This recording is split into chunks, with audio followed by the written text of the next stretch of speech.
one. Hey, we're live, everybody. Welcome to Vaguely News, a.k.a. Vaguely True, with your host, Robb Vega, live from South Africa. Today is August 26, 2026, 26/8/26. We'll be back right after this. This is True OF Entertainment. Well, here we go. It's the man that promises you nothing and delivers. It's the veritable man motor mouth. It's Road Woods who feels the need to call himself Robb Vega. It somehow makes him feel important. Anyway, do have a listen and try not to throw up. I miss the old broad. Still here. Still here. Trying to keep a handle on things. Nice. Yeah. So we'll see live from a shithole country. That title is BS. South Africa's top radio host. God. Okay. Yeah, that's you, by the way. No, not me even remotely. But yeah, thank you. You can pretend that's fine. Hey, it's on the internet. So if I say it, it's true. It's true. Especially if you've got a graphic to go with it that says that. Then it must be true. You know, we got graphics. We got stars. You know. Yeah, like all that medical stuff. That's so true. Yeah, what did I see the other day? Some clown is telling people to eat 4 or 5 eggs a day because, let me get this straight, the more eggs you eat, the more cholesterol you put into your system, and therefore your body will produce less, and your cholesterol level will go down. Well, that makes all the logic in the world. Yeah, no, this is exactly If you want to know what's going on medically in the world and come to the right place, yes, Google go to Instagram and all your Go to Instagram; it'll be good. No, the best part of this week was a couple great stories. One was the false story that went around that China was giving out an 800 number to all the Chinese citizens that if you see an alien spaceship, call the 800 number to the UN. So I actually reached out to someone in China, in the little parlor bureau, and go, "What the hell?" It goes, "That's bullshit." Okay. And then the best was what? Is that not true? It's not true. Not true. I know. I was like, give me the number. I want to report aliens. There's a whole bunch of them around here. Anyway, and then the other couple good stories that we're going to touch on, of course, was Trump wants to make the Strait of Hormuz a U.S. territory, which is, because imperialism isn't dead. And then the best one after that was he wants to bomb Omar. And I'm like, they haven't done anything, but sure, knock yourself out. And then the final straw was we now are imposing 10,000% tariffs on Canada. I want to say this. Yeah. I want to say this. Or that. Someone who knows nothing about nothing, which means I know everything. Yeah, that's very true.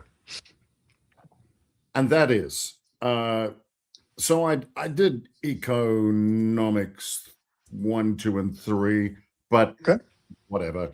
That qualifies me for nothing. In fact, what it does is it qualifies me to have one of those 10 opinions in a room where all the economists are, so you can have one of 10 opinions. Economics is blah. But this is what tell me, let's just agree on something. Let's try and find something that actually might be vaguely true. Okay. Wow. So here it is. Yeah. You tell me if I'm wrong. Okay. But pretend you are Scott Bessent or Howard Nutlick. Okay. Yeah. Howard Nutlick, whatever the fuck his name is anyway. Okay. Pretend you're there. Now I'm going to say this to you. Howard Nutlick. Hold on. Okay. One of the gripes that President Trump has with Canada is this thing called a trade deficit. Okay? How am I doing? So far, so good. So he doesn't like the fact that the United States has a trade deficit with Canada. Are we good so far? So far, so good. You got to explain what a trade deficit is because people don't understand it. No, we'll get to that. Okay. But is that true? That's true. Okay. So, and it's a real problem for him. He wants to get rid of that trade deficit. How am I doing? So far, so good. Okay. So, right, now we put that there. Okay. So, this is what I understand about a trade deficit. the truth is, I actually know what it is. I know you do too. But here's the thing: you've got Canada's got what, 35 million people, plus or minus. Right. The United States has got 350 million people. Yes, we do, and 10 million are illegal aliens. So there you go. So 351. Right. So yeah, that's and you can actually take that off the Canadian number because they all came across from Canada, where Right. and they brought fentanyl. Okay, so that's 10 times the population. Right. 10 times the population in the United States as compared with Canada. Correct. Now, in terms of just we spitballing here, could that equate possibly to the United States having a significantly larger economy than Canada? How are we doing? You would think. No. Is that true? That's true. It is yes. true. Yes. Okay. So you've got a much larger economy with 10 times as many people buying from a much smaller economy with a tenth of the people number. Correct. So Correct. far, so good. Correct. So my question is, and it's a rhetorical question, who do you think is going to buy more stuff? That's a toughie. That's right. Trump. The bigger economy is going to Right. buy from the smaller economy. So Right. these guys, the big economy, right, will be buying from the little economy, the little Canadian economy. Right. So they will import more Mhm. than they export because these guys, no matter how big their mouths are, cannot eat as much as these guys. How are we Correct. doing so far? So far, so good. Welcome to a trade deficit. So how in God's green earth could you can't, it's not a problem. It's a reality of life. If I've got big muscles and you've got small muscles, we can't go into a gym and exchange muscles and suddenly our muscles are the same. It's the most insane thing. And I know, for instance, that he imposed 90% odd tariffs on a little tiny country that's in the middle of South Africa. It's called, and let me help you pronounce it for those who don't know, Lesotho, not Lesotho. Oh, that's right. I remember reading that. Yes. And Lesotho, in terms of the American economy, it's like a pimple on a shark. Right. It's minuscule. So to suggest that there is some nefarious intent on the part of the people from Lesotho who are screwing America by having a trade deficit with them, it boggles the mind. And from there we go to things like how Canada is screwing America, how they're taking all these things away. The next thing you can jump in afterwards. There's another thing I want to just clear up with you. Sure. The United States, if you've actually studied economics, if you actually read an economics textbook, even the first one in first year, you will very quickly realize, and this is good and bad, the American economy is actually very closed relative to other major developing. And I say that because if I remember this correctly from my economic studies, the internet, it's trade, international trade versus GDP or something like that. No, I've got that wrong. So basically about 25%, about a quarter of US commercial activity is foreign. About 3/4 of it is local. How am I doing so far? I think that number's changed over the years, but I get you. Keep going. But it's relatively small. The international trade relative to the local state, whatever trade is significantly smaller than the local. I think you have to define what you mean by local, because between the states, within the United States, within the United States, I think the scales are tipping to the point where I think our international may be more. I'd have to actually look that up because we've changed so much. We don't produce anything. I think you will find, and I'm fairly certain I'm right on this, because look it up. The global average is about 60-65%. The US is sitting at about maybe 30%. So it defines it as a fairly closed economy. So I'm struggling to understand who is screwing the United States. Well, first of all, Help me understand, Steve. I'm going to help you. First of all, the people that are screwing the United States are the girls on OnlyFans. First, let's just get that right off. That's the first place. Second, most people don't understand what, when you put a tariff on something, what that actually means. And we've discussed this before. They're like, that's right. China's going to pay more. Canada's going to pay more. Blah, blah, blah. No, idiot. You're paying more. Yeah. Well, yeah, because they don't realize that when Trump goes, I'm putting a 50% tariff on, we'll say maple syrup. Okay, well, maple syrup today we'll say is $1. Well, if I'm Canada, you're going to make me pay X, and then I have to pay, and I'm the guy bringing it in now from Canada, and I'm General Mills, and there is where I used to pay $1, now I'm paying $1.50. What do you think you're going to pay as a U.S. citizen? You're going to pay $2.50. I'm going to charge you more.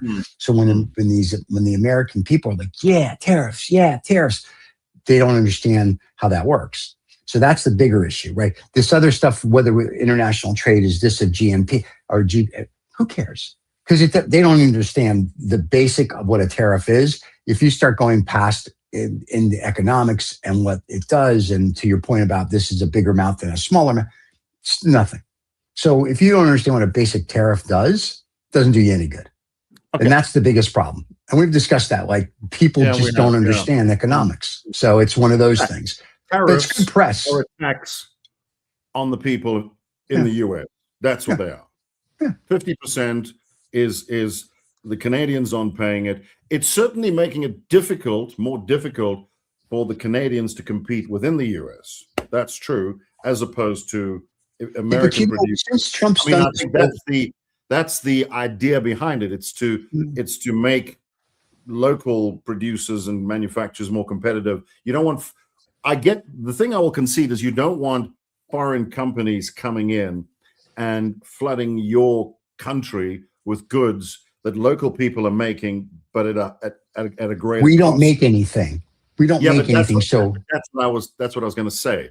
The fear, the problem doesn't actually exist because as a advanced economy, America is, I don't know, well, certainly before the Trump era, it was maybe 5% manufacturing at a push.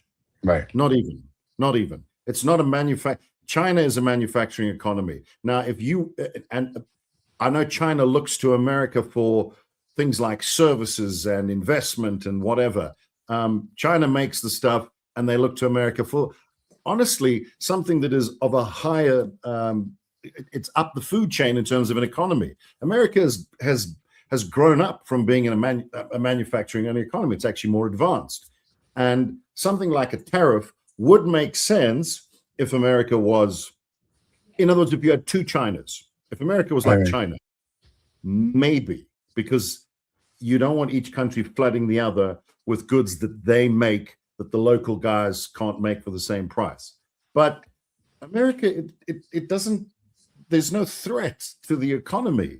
This is the thing that fascinates me. And I go, all that's going to happen is it's going to make the people in the US, it's just going to make them, they'll just have to pay more to the government. And I see he's actually refunded some of that, or has he? All those tariffs. Has he refunded any of those? As far as I know. No, I mean, the other problem is that in the 70s, or really in the 60s, when Japan started to go, look what we can do, and look what we can do. And Americans are like, oh, we can make more money if we offshore things and offshore things and offshore things, because we only care greed. Remember, Gordon Gekko, baby, greed is good. So my stock prices go up. Yeah. I don't really care about the workers. My stock prices go up. Don't really care about the workers, blah, blah, blah, blah, blah. So now we are where we are today. So when you go, we're going to bring steel back here, we're going to do this back, and we're going to do this, you can't. And the reason you can't is because when we all went to school back 1,000,000 years ago, they had shop classes. They had this, they had all these vocational things, how to work on a car. You don't have that. So if you want to be, whether you want to be an electrician, you want to be a welder, you want to be whatever, you have to go find someone that's going to teach you. They don't have that. They don't teach that in high school anymore. So when he goes, we're going to produce steel. No, we're not. But we can't produce it.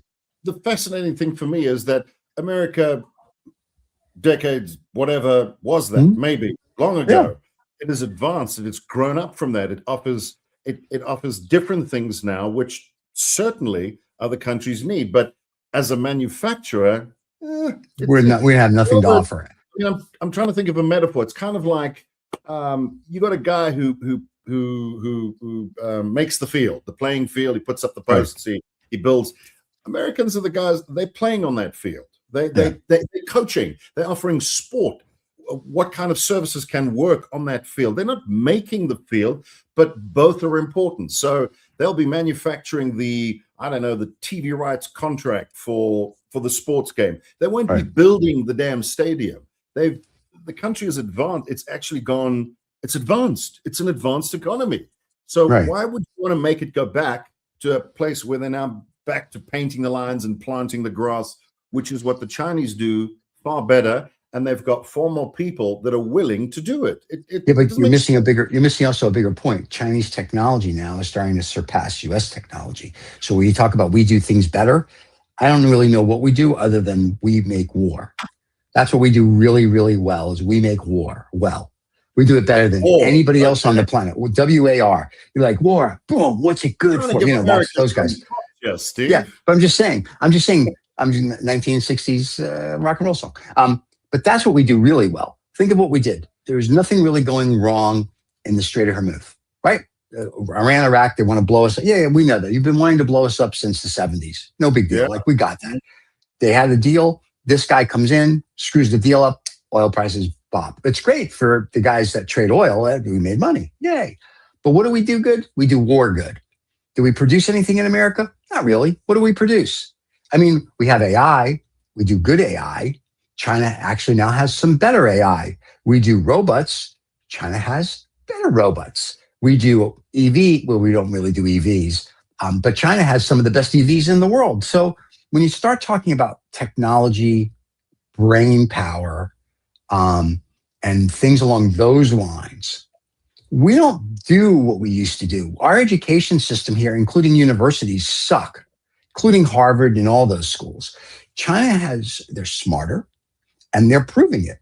And the problem is that Americans are still, and listen, I love America. I'm all for it. I don't like what's happening now to America. So I have an issue with that. But my point is that I love the country, think it's great, all for it. China is a different animal. Napoleon said, don't wake the dragon or the tiger. And you did. And now it's showing you, like, screw you. The minute Nixon shook Mao Zedong's hand and when Mao died and Deng Xiaoping took over, China became, whether they want to admit it or not, and behind closed doors they will, a capitalist country. And they surpass what we do now. Whether they make shitty stuff or good stuff, their brain power, their universities, there's that. We have some good universities, but for the most part, no. They don't teach our kids anything in school. Their kids learn stuff in school. There's no discipline. There's no love of country. It's all about money, money, money, money, money, money. So it's a very different, like the 4th of July here, the 250th birthday of America. It was all about Donald Trump. Well, you're not 250 years old and you're just the president. Where China, when they're celebrating their 2500th anniversary, it's all about China. There's a very different mentality, and we Steve, as Americans don't produce squat. Steve, I'm as you know, I always try. I know sometimes we've had this conversation where you're basically trashing America. And I'm going, come on, Steve. I'm not trashing you. I'm just pulling out facts. And by the way, he wants to know if you're Jesus. This guy. I know he's not Jesus. Jimmy Christ. Jimmy Christ. There Jesus is my brother. There you go. What Robin Williams called him? Jimmy Christ. That's right. Jesus' other brother. His half brother. Yeah. Jesus, what does he do? Look at me. Dad doesn't even look at me. Anyway, another story, another joke, another time. But no, but I mean, like you, I think it's. I mean, I've still got my work visa for the US. I'm a legal guy, and it's a great place, and I've still got lots of friends. I've got some family over there. I think it's a great place, but what worries me, and you can clear this up for me, is just getting back to what has happened recently. We've discussed. I don't care about Trump. I mean, he is what he is. He's never changed. He's the same guy. Right. There's no surprises. So this is going to sound weird. I don't blame the guy. He has never changed. So if you like him, great. If you don't like him, don't be surprised. That's who he is. Whatever. He is not the problem for me. The problem is the people who thought he would do all the things that he. in other words, he did say, this is what I was going to do. Then he did it. And they went, oh, that's not what we want. And I went, well, there was a secret. That's the part that I don't follow. It's not like he didn't go to 5,000 rallies and say, this is what I'm going to do. Right. And then he did it. And they went, what's going on? Yeah. So, and believe me, this is a problem that is not peculiar to the US. We have got some challenges here in South Africa, but we can talk about that just now. So I think the thing that worries me is I want to ask you, do you think that this is just a phase? I know you've painted some very gloomy pictures, like almost Armageddon-like. This is now whatever.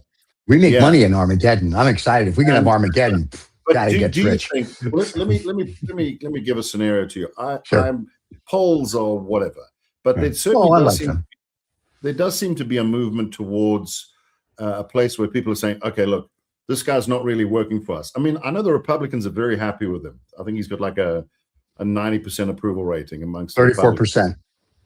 Well, I read that Republicans are happy with his job. That's what I saw today. I'm just saying. Okay. And I'm saying, but the country might not be. Right. So let's say there's a bit of a reset. Okay. Click, midterms change. You've now got a president. Let's say they impeach him. Let's say Vance gets in. What happens then? Do you think, and then probably the next election or the next president, Democrat.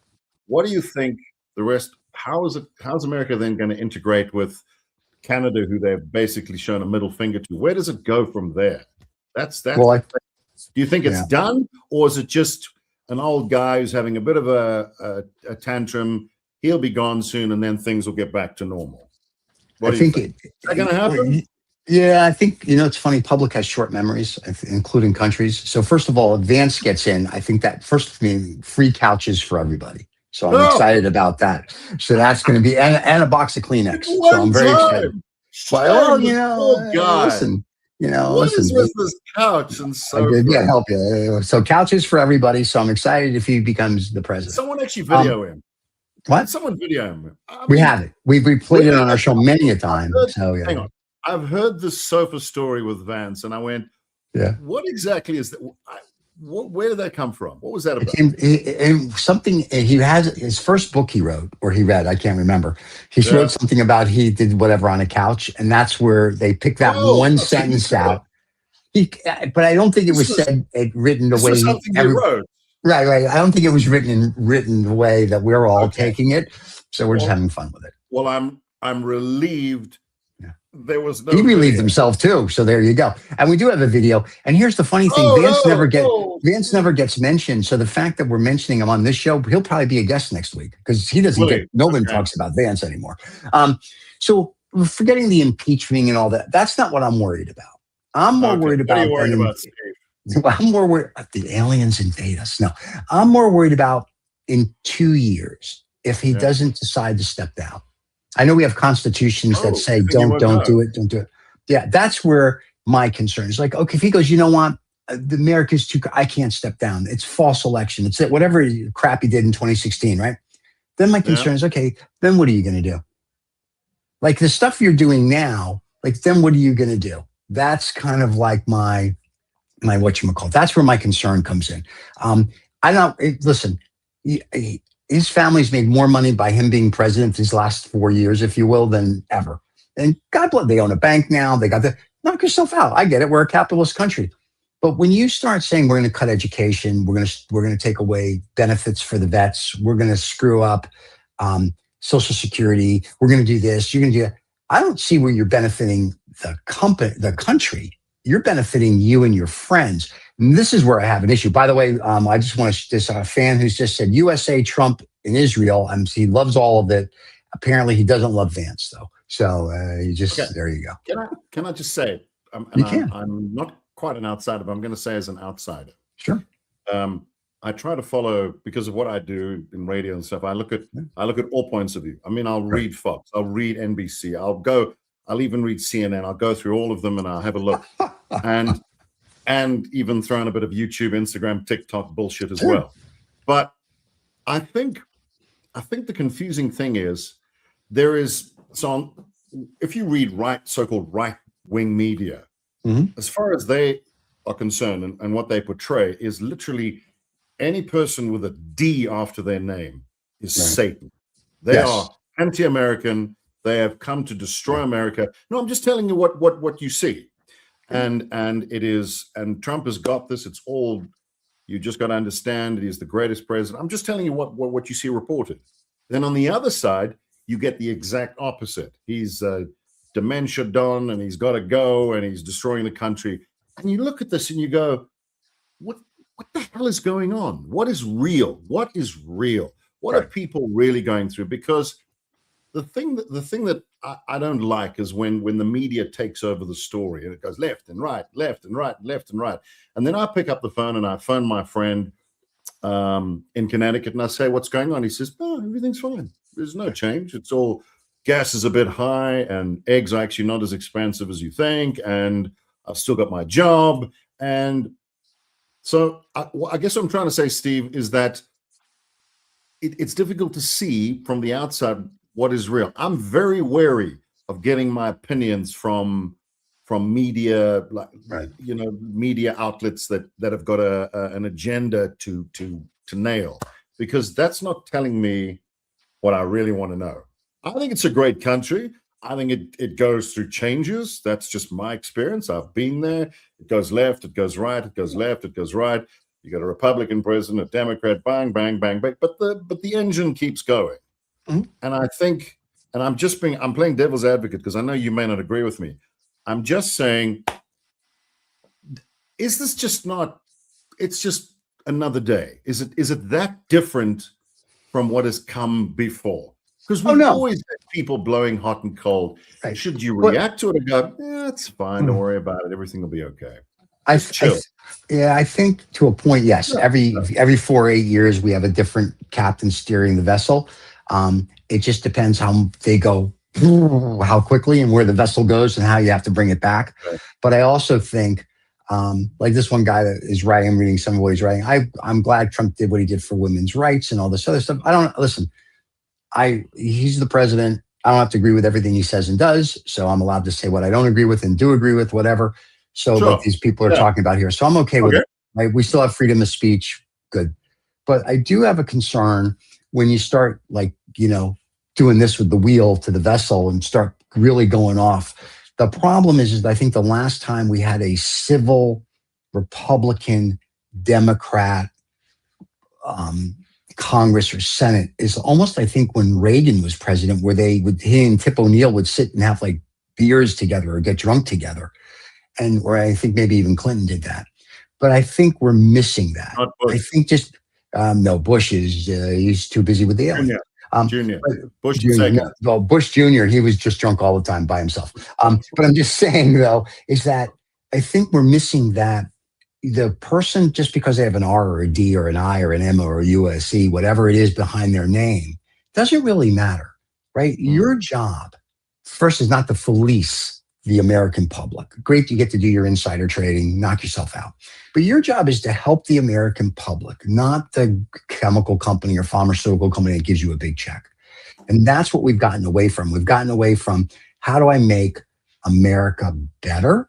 And how do I help somebody who's in poverty? Or how do I help the lower middle class get up? How do I improve our kids' education? How do I improve our healthcare? We're not doing that anymore. We literally have become a society of fuck you.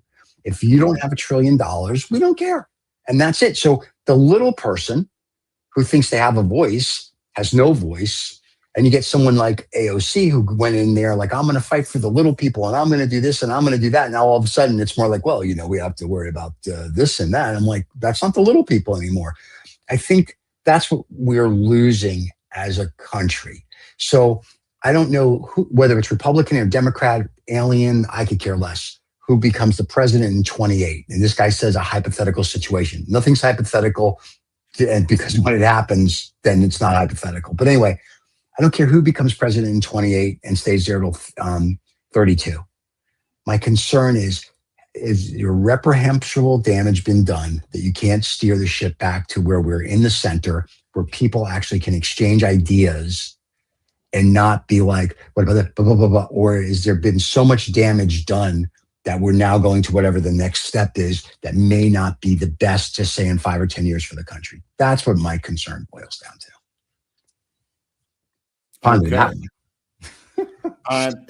It's just, there's this flood of information on both sides, and there is a world, they seem worlds apart. That's I guess that's what I'm saying, Steve. So, for some people, AOC is like Satan incarnate. Oh yeah, I agree. She's Mother Teresa, and I think to myself, both those things can't be true. And one wants to look at that and go, can we just cut all the blunder and bluster and just get to what's real, so that people, and as I say, I'm saying this as an outsider. I'm not pretending to. That's why I'm asking you. But this is the world looking in, going, I think the thing that I see a lot of that I never saw before in terms of American politics. I mean, it looks fairly, the whole system was designed to be a one big debate. We've had this discussion. The American system, Congress, the Senate, representatives and the Congress, the Senate, it's all designed almost for what is going on. There's supposed to be a fight. It's good. It's healthy, a discussion. But it just seems like it's gotten very personal. Yeah. In other words, for example, you've got this guy in your state. I've been following him. I don't know him. I'm getting this crap from YouTube. So, just, full disclosure. I know, right? This kid, he is a kid. He's about 30 something. Tellerico is his name. James Listen, I don't follow anything domestically. I'm worried about it. I could care less. I'm never here. I'm traveling the world. I don't care. He wants to be the senator from Texas. Good for him. He lives in Austin. Good for him. This guy who lives in his town. Anyway, yeah, good. Hey, he hasn't called to go. We haven't gone to lunch or smoked a cigar, and when we do that, I'll worry about it. Not until. But it just seems like you need someone who, I don't know, is instead of worrying about his own, is actually serving people. As I say, we have the same problem here. We've got these very rich people. I see someone was saying that it's like the rich versus the poor. Well, don't worry, it's the same thing here. You've got people with money buying justice. Could that be? I guess it's not different where you are, where people buy justice. Right. You've got one of our people over there, and you can keep him, Elon, who is from here. Yeah. He's an African American. Yeah. He is an African American. He's actually the truest African American, and we had to explain that once to somebody what that really meant. And you've got him there, and he's buying up all sorts of things, and then telling people that money is irrelevant, and soon you won't need money. And when you have $1 trillion and nobody else does, but can I tell you this, Steve? Yeah. Because this now is something. Because now there is a South African connection. Yeah. What I've always been fascinated by, and a lot of people here have been fascinated by, is how people are so fascinated with him in America. You go, all right. This guy is, he's a couple of cards short of a full deck. You know that. Yeah. But you all seem very enamored with him, and because he's made money. He's been an opportunity. Good luck to him. I wish him the best. That's fantastic. I'm glad he's made lots of money. He seems to be making ridiculous amounts of money right now, and that's whatever. But because he's made that money, now everybody, and it's not just him, it's here too, it's around the world. We all these money people a lot of credit and a lot of credence, and their opinions mean so much. And you realize they might be bigger idiots than we are, which is saying it. Just because by the way, no, I'm not a leftist or a rightist. I'm actually just someone who studied history, but thank you for calling me a leftist. I actually use my right hand. Anyway, yeah, I'm reading the comments. Anyway, no, I have opinions. Comments are great. Comments are good. Here's the thing that I have the issue with. And to the comment earlier, when the guy said it is about rich or poor, just because you were lucky and you made money. And I have some friends that are billionaires, and they'll tell you if it wasn't for luck, they wouldn't be billionaires. And like they said, and they keep their mouth quiet. They stay out of the public limelight, and they go, because nobody cares what I think. So the ones that are always like, listen to me and do this, and okay, pound your chest, it's great. But to your point, when you listen to some of them, and Elon, one of them, you're just kind of like, all right, you got to calm down. Like, you don't need to go on Joe Rogan every 15 minutes and talk about whatever the greatest thing is. So, but Americans and people globally are fascinated by like publicity. They're fascinated by stardom. They're fascinated by celebrity. Yeah. And that's the problem. And to the point earlier is poor people look up to the rich people and they're like, oh, look, he has XYZ car. It's a car. It has 4 tires. You turn a key or push a button, depending on how old it is, and it starts and you drive it. Just because somebody has 50 of them or somebody has 1 of them, it's still a car. Same with a watch. You can only wear 1 watch at a time.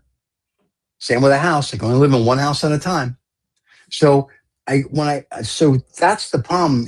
We become enamored, like, I have to be a trillionaire because, why can't you just have a good life, a healthy life, and your government does what it says to take care of you, to make sure that you have the best life you're supposed to. There's so much crime and all this other crap going on.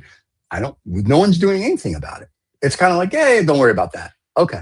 Well, trust me when I tell you, if the crime moves over to Beverly Hills, I'm sorry, Beverly Hills, I'm just picking on you, or Palm Beach, they'll do something about it tomorrow.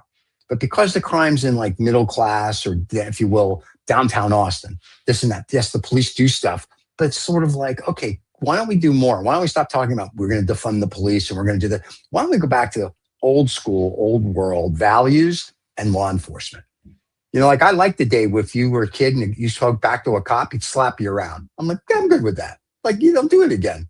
You know, let's have some respect. Now cops are getting arrested for doing things that they shouldn't be doing. It's like, we've just become a society of like, really? It's just, I'm dumbfounded by it. And I guess, I don't know. We had this talk on Habano Saturday.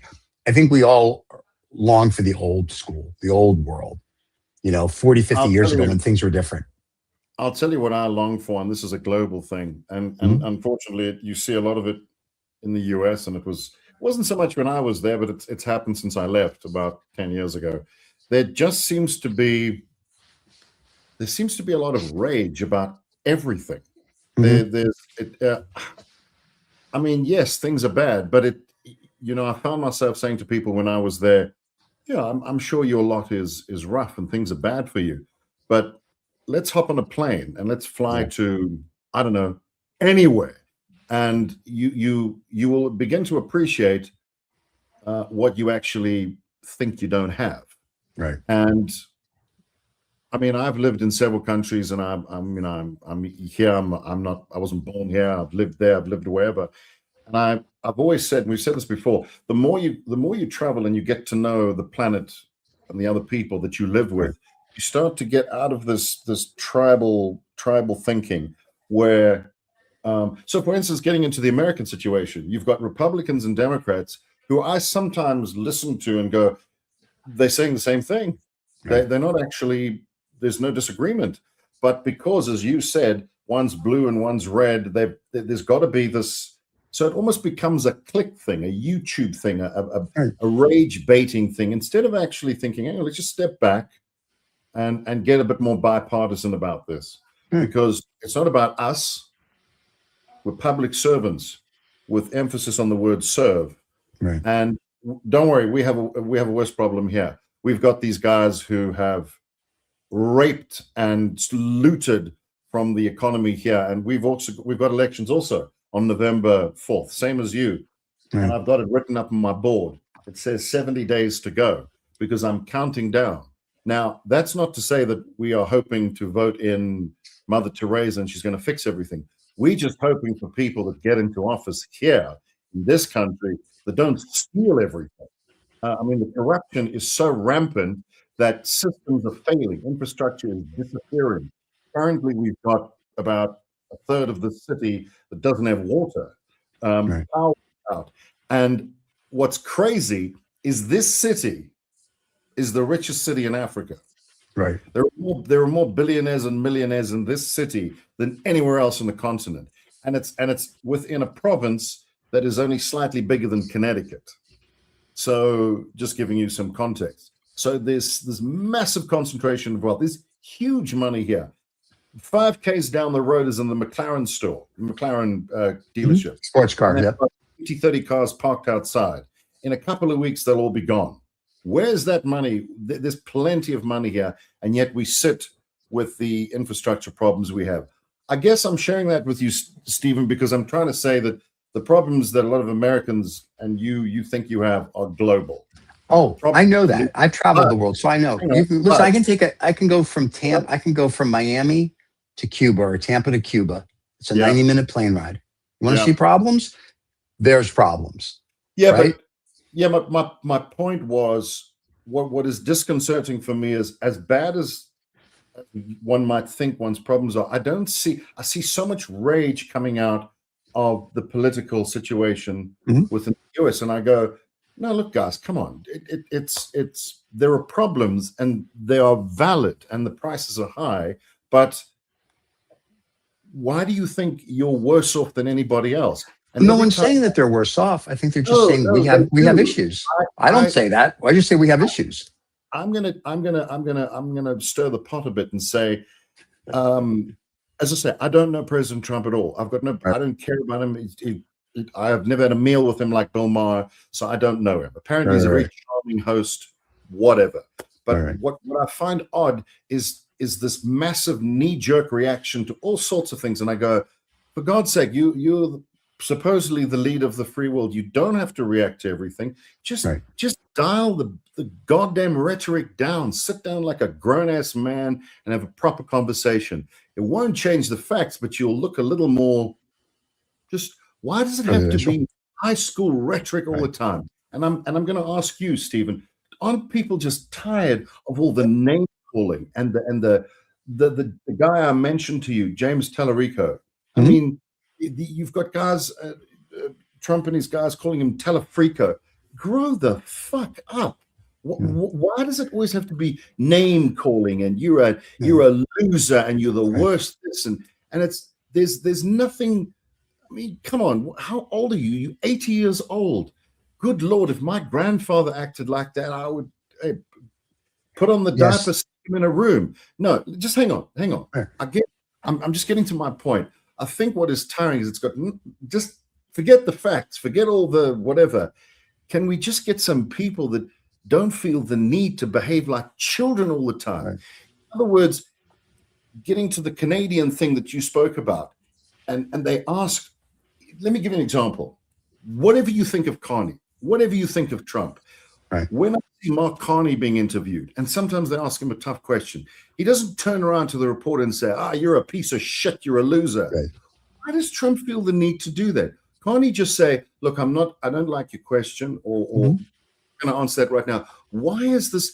And I think he does it because people like that. They like the thing like a bully and like a brat. And that, Stephen, is a bigger problem for me than Trump. Why are people so in love with this bully that's just going to beat everyone up and calls everyone a name? That's what people are tired of. That's the problem. That's the issue. That goes back to what we said. Hang on. As you and I have said, some of his points you and I have actually agreed with. And we go, okay, why can't you stick to policy? Why can't you stick to just being a president? Why do you have to be this high school? Are you manifesting something within your electorate? Is that what you're doing? Do you think people like that? Because it's just, my God, it's tiring. And as I said, I don't know the guy, but that, no matter who they were, I can't work with someone who is so. It's corny. Yeah, right. But it's corny, right? Because you always know that you're going to get a soundbite. You always know now with social media, you're going to get that. No, I get that. But you're missing a big point here. But he doesn't care because, like I just said, his family now owns a bank. They've made more money since he's been president than ever. So he's not worried about people. He's worried about his family or him or his kids, whatever. I agree with you, Stephen. This is the thing. As I've said to you, I've got a friend who lives in Connecticut. He's a big fan of Donald. I know. But in recent months, he said to me, "Oh, she hadn't said that." And even he is going, Don, what are you doing? Just let your policies speak. Let your, you've done some good. Let that speak. Why do you have to if some kid if he does a rally, for example, and some kid stands up and says, "Oh, you're a fat piece of crap," you don't have to respond to that. Right. As a leader, you will get people having a go at you, but you're the president. Right. You don't have to call the guy a loser, or someone disagrees with you. Oh, he's crap. Or other people are allowed to have an opinion that that is not yours, and you shouldn't respond like a spoiled brat when people say things you don't like. Just so, okay, well, respectfully, I disagree. Right. Like you and I have disagreed on things, and I go, okay, Stephen, that's what you think. This is what I think. All good. I don't turn around and say, hey, Stephen, look at you, you dumb loser. That's the part that's just, aren't people just tired of that? Yeah, I think, but also when he does like the State of the Union and the Democrats don't applaud when he says something good, I look at that, I'm like, you're 5 years, this isn't high school. Like you're running a country, we're not running a 5-year-old. What we really should go back, what we really need is a parliament like the Taiwanese or the Philippines, where when they get mad at you, they just take off the shoe and they slap you. Because then, see, that's good. Because then you get a little fist fight, it's all done, and you go back to being civil. But I mean, it's gotten to a point. Yeah, but it's gotten to a point now, or you get like the British Parliament where they all that's the best comedy ever. That's good fun. Like I can watch that. I can watch that all day. That's good fun. That's the best. But my point is the problem is that I think people are tired of all the rhetoric, and I think you know. And listen, I read the news. I look at mostly it's all financial stuff. So the guy who's running here and for senator in Texas, good luck. God bless you. I don't know if you're a Republican or Democrat. I don't really care. Because unfortunately, Tellerico. And here's how I look at it. Good for him. And here's how I look at it. He's not going to make a dent in anything I do in my life. He's just going to be another guy who goes up there with great ideas, and somewhere along between A and Z, he'll be, oh, I have to do this. Now I did when I was in Palm Beach, and when I go back there is a senator that I do talk to. And he would tell me, he goes, the problem with being a senator or a congressman now is that you really don't get to govern. And I was like, this is interesting. Why? And he said, because you have to be in Washington 3 or 4 days. He says, and then you have to fly home. Let's say you fly up to Washington on Sunday night. I said, okay. He goes, on Wednesday, you need to go back to your state or your district. I'm like, why is that? He goes, you have to fundraise. He said, you don't have time to govern. I said, whether you have he says, a 4-year term, a 6-year term, whatever it is, you have to go back and constantly raise money and go talk to groups and people. He said, so you don't have time to be in Washington to like do your job. So I was like, we've gotten to a point now where their job is professional fundraising. So I think it's hard then to govern. Like if I was going to run for Congress or the Senate, I would be a one-term guy. Why? Because I can't keep running back to go get money because I want to do it again. I'd have to be like, I need to govern the country or my district. I need to be like a responsible politician, this is a great gig. I want to do it, dude. And I think that's the part that people keep losing is they don't focus on that. And I think people have lost their way over time. I think we've gone away from a lot of values. And I think now it's almost like a free for all, every man for himself. So whatever Trump's going to do or not do, it's going to be interesting to see. And whoever the Democrats are going to put up against them, like the only two people I think have a shot would be Josh Shapiro, the governor of Pennsylvania, and Fetterman, who's the senator from Pennsylvania. Those two, I think, are the only two that possibly have What do you think of that? I suppose he's a new young leader, which basically I think that's what not just the US, everybody needs. Someone sort of sub 100. Who hang on, what's this guy's name I'm looking for? Who is going to run? What's the guy's name? John Ossoff. John Ossoff. I know who he is. I don't know enough about him where I have an opinion. I will say this. As I say, I think he's a Democrat, or I think he's a Democrat. I'm sure he is. And I saw a press conference or meeting, an announcement, and he sat with I hope I got this guy's title right. Senator Mark Kelly. Was that right? Okay. Yeah, sure. And they were together. And the I don't know what the reason for the meeting was or the appearance, but the piece I saw where John was saying well, he described Trump in less than glowing pictures about how draft dodging and stuff, and tried to lock up the patriot Mark Kelly for stating a military piece of military law. But what impressed me about him is he never referred to notes, and he was very slow and deliberate and very engaging. As a speaker, I thought he was good. I haven't. That's why I asked about him if you knew who he was. And I think what always impresses me is when someone, and I will say this about Trump, he doesn't sit and read notes. He doesn't read. As someone who's in media, who's a speaker, facts aside, he is very engaged. He is. I try to keep this cool. When he is engaging with his audience, he's got a good way. I'm not saying I agree with him, and I'm not saying I agree with John Ossoff, but you need someone who isn't just engaging, who is someone who is genuine and really wants to help people. And I think, Steve, I've always said this. I know you don't like Trump, and I know you have some issues with what's going on in the US, but I don't think the problem rests with Trump. I think it rests with a big part of your electorate that is not happy with what happened before and felt neglected. And they often feel that a guy like Trump is their voice, and he says what they will say. And as I've said to you, I find his manner very, he'll say 10 things, and one of them I'll go, yeah, I agree with that. But why are you responding to all these things?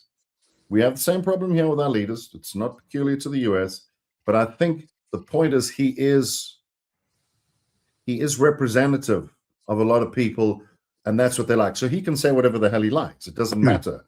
And it becomes more about, do I like the guy? Not necessarily whether he is the right guy, but he is someone who speaks my language. He came to my town, and he says what I would say to people that I hate.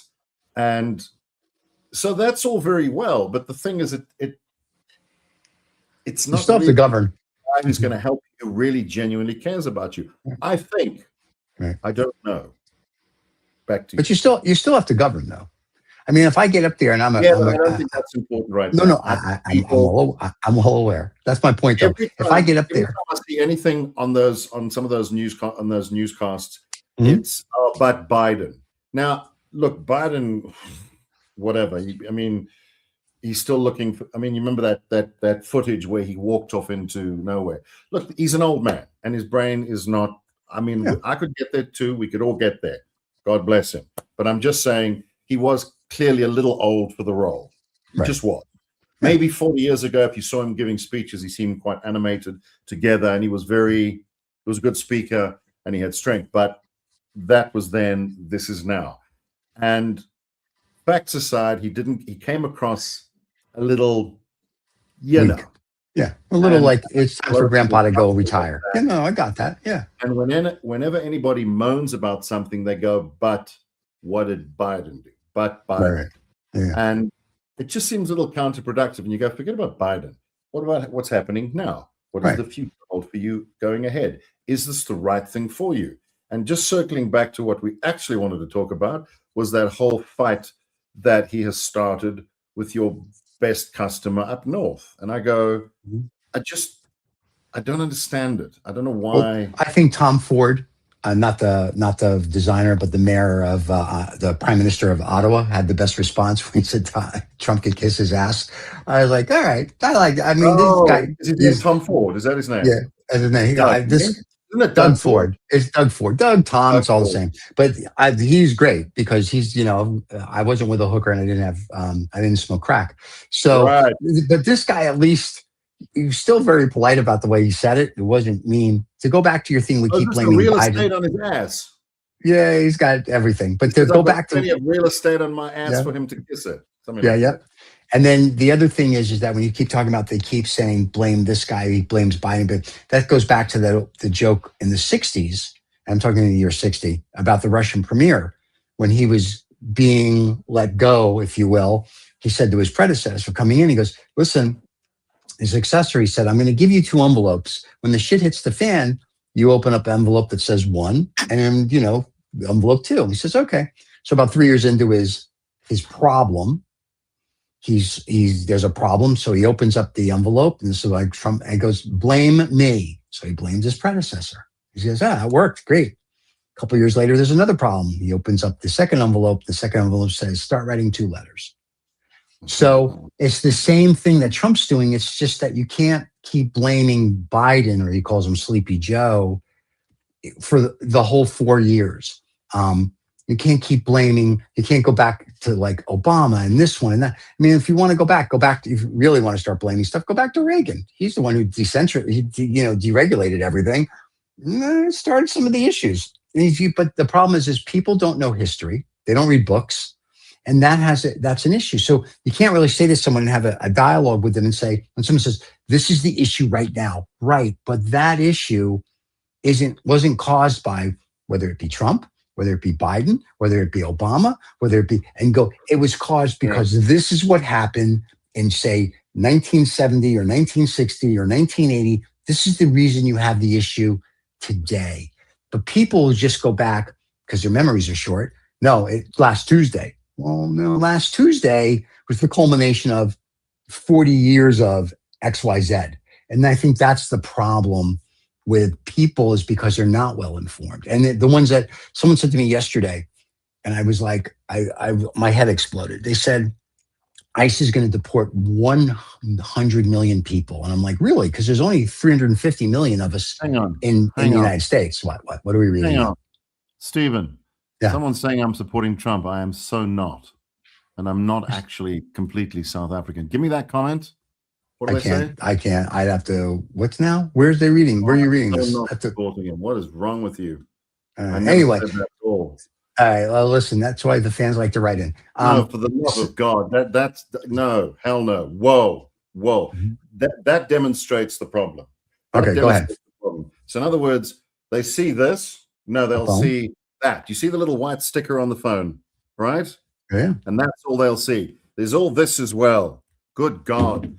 Okay, so let me be clear about something. I don't support him. I don't not support him. I'm not involved. I don't get to vote. So there we go. Yeah. And but I'm trying to identify why some Americans support him.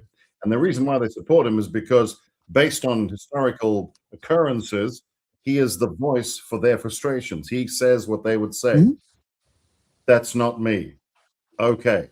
So just this is the problem. People see what they want to see instead of listening to what is actually being said. Thank you for making my point. Good grief. This is the thing, Steve. You have people who feel the need to express an opinion that is somehow fact. There's nothing factual about that. And you have no idea what you're talking about. We're not saying we know everything here, but it doesn't offend me, but it bothers me that someone would get that out of what we've just said. Is that what you got from what I said, Steve? That I'm a Trump supporter? When have I said? No, I think it goes back to Trump supporter or Trump hater. What I'm trying to do is say, get the rhetoric, get the bullshit out of the room, get the facts out, start electing leaders, and we need to do that here too, that actually serve people, instead of someone who's just a damn bully and doesn't actually understand what he's saying, or maybe he does, and spouts garbage about Canada, about the trade war, about trade deficits, as we started. You're going to have a trade deficit with Canada because your economy is 10 times bigger than Canada. Right. For the love of God, read an economics textbook. So I guess what I'm saying is just get someone who knows what they're doing. Get a leader who doesn't think they know everything. A good leader, in my book, says, I don't know what I'm doing. I'm going to get people who do know what they do. And they will run all these departments. As a leader, you can't know everything. In fact, whether you like him or not, Bill had some questionable personal issues, but he did have good people around him who knew what they were doing. Wow. That just flicked a switch on me. When I see that. It's okay. Relax. There you go. But the whole point, the whole rhetoric of the whole thing is kind of what it's been the topic of the show, is that you still need a political leader, whether it's in America or whether it's in any other country, that cares about their people, not cares about facts. And that's kind of what the problem is. And I don't respect any of these people, because when you listen to them, it's like, it's the same garbage. Like, do something. You know what I mean? It's like, you're going to do that. You're not going to do anything. And then when I watch Bloomberg and they have these guys on, I'm like, oh, good. At least this guy's just at least talking about stocks and bonds and the economy. I'm good with that, because it's like no political opinion or agenda, except that they start talking about treasury bills, and you have the Strait of Hormuz. And that's the other thing. Like when he says, we're going to annex that, make it a territory. No, we're not. There's like 207 countries on the UN Charter. I think they have a problem with that. So it's a different world. That's it. What do you got? What's the problem? You in deep thought? No, I'm my grandfather, when I was a little boy, once said to me, don't have a conversation with someone who's not capable of listening. Oh, then there you go. Well, the good thing is you don't have to have a conversation, so you can just talk to me. I'll say A and someone hears B. And I go, that's fine. Well, that isn't what I said. And if you want to know, if you actually genuinely are interested in what I'm saying and what my opinion is, then ask me about it. Don't make pronouncements and conclude what you think you know about me, which you clearly don't. And I steer very clear. If you actually listen to Steve and what we do, I steer very clear of making judgments, summary judgments about countries and people that I don't completely know. I do not make a judgment about Trump because I don't know everything about him. I think I know a bit about him. I think I know the effect that he has on people. I think I know why people don't like him. I think I know why people do like him. That's what I'm doing. I'm trying to keep this thing even, Stevens, and get the facts out, get the adults in the room, get the childish rhetoric out the door, so that people can actually, their lives can actually be improved. And I guess what I also said to you earlier, Stephen, is that in terms of poverty and awful things happening, America's way up at the top. What you would call poverty in America is the middle class for most of the world. That's not to say those people are not going through things at all. But the more you travel, the more you get around the world, you start to realize we're one group. This tribal thinking where you think you know everything about another country, their cultures, their people. The stuff that I hear people talking about this country is insane. They make pronouncements about South Africa and they've never been here. They know nothing about the country. I am clarifying an opinion, but I'm not pretending. I've been to 31 states in America. I've lived there. That doesn't mean Stephen, none of us will ever be an expert, but we are just merely trying to get the BS out of the room, so we're left with something that looks like a fact, so that people can work with that and go, all right, let's all just take a deep breath and get people in who actually care about us, rather than people who are selling us bullshit just to get on a political stage and enrich themselves and be powerful and don't really change my life and help me. Is that fair, Steve? I agree. Yeah, that's what we've been saying. That's what listen, at the end of the day, it goes back to my original statement. We're longing for the old world where, Republicans and Democrats were like, they may not like each other, but they respect each other enough. Can I just say people? I hear this often, and I think the one critique I am going to have is that I've traveled through 31 states in America, and I've met they are countries. It's not one homogenous land, and the people are all different. You've got accents that are different, people that look different. There's such a wide. It's 9 million square kilometers. It's a massive territory. For there to be only two political parties is insane. That's crazy. Yeah, I wouldn't think. But the way the system is structured, it's virtually impossible for a new party to emerge. It's that better than I do. It's very difficult for other parties to emerge. But I would say you need at least, 6, 7, 8 more possibly to engage with the different types of people and requirements that people have. Well, the electoral college is ridiculous. The left and the right, it's just, it doesn't, it's not. I mean, for example, I would say, if I was voting, and I'm saying this straight up, I would probably vote red from a fiscal point of view and blue from a social point of view. So what the hell would I vote for? Right. I'd probably be an independent, of which there is no party. So, right. And if you run as an independent, you just when Ralph Nader ran, you get nowhere. So that's part of the issue. So I don't know. Like I said, unfortunately, I don't think anything's ever going to change. I think it'll just progressively get worse. Unless somebody comes in. I hope I'm wrong too, because I would like America to go back to what America was, not where it's going and what it's becoming. But until you get somebody that comes in there and says, "All right, like enough of the fighting." Steve, that's what I asked you in the beginning. I mean, we know what politicians we think. I mean, politicians are blah, blah, but I'm talking about people. Right. I ring up my friend in Connecticut and I say, "What's going on?" He says, "Everything's fine. It's good. Yeah. A few niggles here and there." So his situation, which is worlds apart from where you are and worlds apart from people in Washington State and LA, because it's a big territory, could be totally different. But the point is, he's fine. He's okay. He's not worried. He's okay. Life carries on. But the politicians, if you just followed the politics, you'd swear there was a freaking war going on. Mm-hmm. That's what I'm asking you. Is that true or is that not true? If you watch see, I don't go like hang out with the politicians, so I can't do. But I mean, if I watch the media, yeah, there's all like everybody hates everybody, which is crazy stuff. And to the gentleman who said, let me just do the gentleman, we're reading your comments. We can't stop the show and answer every one of your questions. And if you want to really talk to us, next time we do a show, you are more than welcome to come on and be a guest, and you can spout off all the Trump stuff you want. Nobody cares that you support Trump or doesn't support Trump.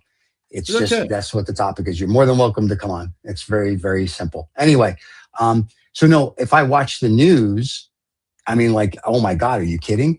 Like I said, I remember back in the Ronald Reagan days when the Democrats and Republicans would all get drunk together. They'd hang out. They would do things, and now it's kind of like adults, basically. Yeah, like adults. And now it's like, if I hate this one and I hate this. Why? Like, you're all human beings at the end of the day. I mean, you just have a party. What are you guys ultimately trying to do? Like, if the goal of being I guess a congressperson or a senator person or the president or anybody, I think, and I could be wrong, would be to better the American populate by making America a better place to be. I get maybe like, China's making China better.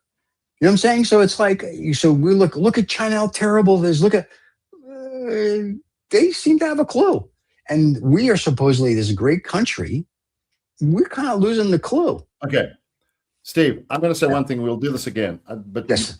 You made a very good point there where you referred to something which kind of highlights my point. I bet you if you had to, and here too, if I had to bring in the average person here and the average person where you are and say, tell me about China. Oh, human rights record, blah, blah, blah, blah, blah. And I go, where did you get that information from? I'm not saying you're not right, but where did you get that information from? Right here, YouTube. Have you been to China? Have you spoken to Chinese people? Right. Have you lived there? Have you flown there? Have you done work? No. Now, again, not saying what you're saying isn't true, but this is the crazy thing. People will form opinions about things with very biased information. And therein lies the problem. There's this one English fellow I follow who's living in one of the cities in China. Don't ask me to pronounce it because it's like that. And it's got Z's and H's in it. But he had an opinion or an idea of what China was. And he decided like 10 years ago, he's going to go and see for himself, which is impressive. Right. Couldn't speak a word of the language. Well, he had a few words. I think his girlfriend might have been Chinese. So really, he was chasing some ass, not trying to find out about the country. But anyway, same thing. The idea he was going to go and find out what China was about. So he moved to China, and here he is 10 years later, and he's actually fairly fluent. And he talks to the people, walks around the city, and you go, oh, look at that. They've got great stuff. The cities look gorgeous. The sidewalks are clean. The people seem happy. So what are we getting? Where's this idea that China is, we have this idea about China. China's going to take over the world. China's going to do this. And you go, where do you, again, not saying it's not true, but where are you getting this from? Have you been to China? And if I had to tell you the garbage that people filled my head about the US, and when I lived there, and I went, none of that's true. None of that's true. Well, we do eat babies. So that's true. Yeah, we do eat babies here. Yeah, that's true. We do that. Yeah, we do that. So, but when I get asked about my time in the US, I say to people, this is what you will find. The average, not so much Englishman, because I got family in the UK, not so much, but the average South African and the average American, apart from an accent, I believe are very similar and want the same things. That's been my experience. They think about the same things. They worry about the same things. They even look quite alike. They love the same things in sport, not necessarily the same sport. And they both very capitalistic and materialistic and want to be better than everybody else. Right. It's the same thing. Right. So if I believed the crap about America without actually living there, well, first of all, that would be an idiotic thing to do. But second of all, I would be like everyone else. And I form these opinions without all the information. Right. And I guess it translates into politics. It translates into how you vote. It translates into what you think you're going to get as a leader.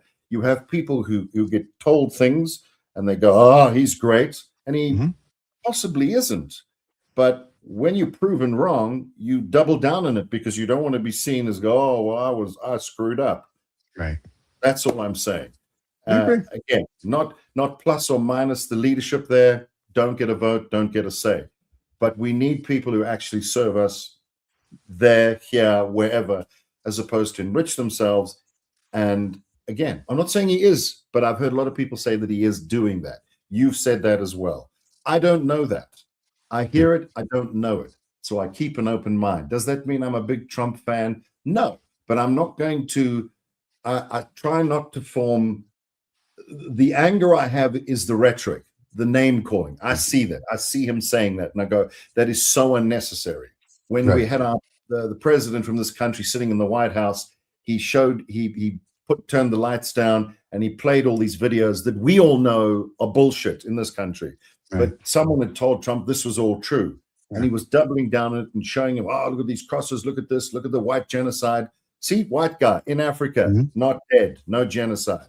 I live here. I know that's bullshit. And that's when I started to question some of the things he was saying, because he was commenting on things in my country, hasn't set foot here, and he's been fed a pack of lies, like a lot of people have. That's why I'm very wary of forming a judgment about a place, a country, a person, unless I've actually engaged with them. So that's all I'm saying. Yeah. And there you go. And if you go to China and you see some of their cities and their technology, you'll be like, China's going to kick our ass. FYI. Yeah, but I don't think they want to. That's my opinion. No, oh my God. No. You need to read they do. My experience that the Chinese are interested in that at all. They care about their people. I don't see them as a territorial world conqueror. I may be wrong. Really? Okay. There's a couple books you need to read from people. You need to read a couple books from their military people, their parliamentary people. I mean, China's whole thing is by 2050 to be number one. I mean, there's a whole book. Okay. There's a whole game plan. They are economic. I went number one earlier. There's a whole economic plan that they're doing. And there's a whole this and a whole that. China wants to be, you have to remember, 1,500 years ago, China dominated the sea. They sailed around the world. They dominated everything. And then in 1409, Zhao, if I'm not mistaken, closed China off. And then again, then it opened up in the 1800s, and then Mao opened it up with Nixon. But they dominated everything. They want that status back. So no, China's a wonderful place. The people in general are like the American people. Like they're just worrying about like, am I going to get 2 chickens? Put an egg on the table? What hooker am I going to see tonight? All that stuff. That's what they're worried about, like everybody else, right? What child are you going to eat? All the good stuff. But when you get into the government, and I'm not talking like our Congress said, people that don't know anything. When you get into the Chinese popular people that are lifers, they're not looking at that. When you get into that level, they're looking at world domination. That's why they keep coming up with, if you will, better AI. To live the world, you should use our AI. That's why they put these MITI centers around the world for education and learning, which is really just indoctrination and spy centers. Fine, we do the same thing. But what I'm saying is, they are very much 2050 as a definite goal that they have. In fact, when the book came out, 5 years after the book 2050 came out, their military changed to literally adopt everything that was in the book. So that's all I'm saying. So yeah, I think their mindset's just a little different. And listen, they're coming up with better things that they can do. And there's nothing wrong with that. We as Americans, I think, in our companies have become somewhat complacent. I think, your boy Elon, not complacent, but a little out there. And I think that's part of the issue. The guys in Silicon Valley think they're gods, and that's it. And he comes from your country. Your boy. I know you guys are tight. He told me last night at dinner. You guys talk all the time. Anyway, but I'm just saying. That's it. We're practically the same age. We might have even gone to the same school together. Oh, you could. So we didn't go to the same school. No, yeah. But I'm just saying though. I'm just saying if you look at all of that, people in countries are worried about basically, I think, the same thing. Like, can I put food on the table? Do I have a place to live? Is there electric? Can I watch HBO? Good, things that are important, right? But when you get to a certain level, then it becomes global domination. Like, you don't hear a lot about India going, we're going to be globally dominant. They have their little spot. They're happy. Russia's gotten away from it. Missile Boy, I think, wants to be, but he knows he can't because China, who's his sugar daddy, is going, no, that's our job. You know what I mean? So I think if you start looking at the geopolitical landscape and you start really breaking it down, there are a handful of countries that want to be a leader in X, whatever X is, whether it's technology, economics, whatever it might be. Yeah. China right now has more, if I'm not mistaken, from a report I saw the other day, they have more warships, hull counts, than we do. So you don't start having more hull counts than another country unless there's something there. So my point is that China wants to be a global dominant player, not the little, that's really cute, the little dragon guy. Like Napoleon said, you wake them, they're going to wake. Now they're awake. And now they have a plan. Yep. And that's it. And now I'm not saying, one day, my dream, I have a dream. You have a dream. I have a dream. And she was wonderful in it. But anyway, I'm hoping that we get a president and a cabinet and a Senate and a Congress, all the way down to the mayors, that say, let's help America become America again. And let's all work together so we can all live together and like our little own Shangri-La. And that's would be wonderful. But that is just a dream, and I know it, and that is my fantasy that'll never come true. And if I had to write a book and make it into a movie, that would be, and people would just laugh and look at it like that's just crazy talk. But that's really what I want. I want why can't we all just get along? I'm going to leave now because I've got to go. Okay. So you have to go number two? You have to go number two? Okay. Everyone. But I would say this. If you want to see a guy who I think is the kind of leader, I would love for America to have this kind of guy. You have the same point of view, but express himself in this way. Take a look at the president of Finland. Yes. Have a look at President Stubb. You may not agree with him. I think he's President Alexander. Right. I haven't checked this out. Alexander Stubb. And actually Mark Carney. I guess you just want a president who's a goddamn adult. You don't even have to agree with him. In fact, you can have, and I'm going to say this about Trump, he can be exactly who he is, the same points of view, express the same concerns. But can you just, I don't know about you, Steve, but you want someone who's a little bit more measured, a little bit more adult-like, and I think a lot more would happen. And I think, strangely enough, I think you'd get more deals. I'm just saying that. I do. All right, you have to go because the way you negotiate with people is not blunder and bluster. I know there are people who said that's the way he worked in business, which apparently didn't go well. I don't know that, but it might be better if you had someone who was a bit more adult-like. In those, you can have the same opinions, but you can. Wow, I'm just saying it's there's a lot of and then you go. Not worth it. All right. Roll will be back whenever he's back, either next week, next month, whenever he can do it. Thank you for watching. He's got to go. Don't forget to subscribe and like. We'll see everybody next time he's back with Vaguely True, a.k.a. Vaguely News. And that's it, everybody. Have a great day.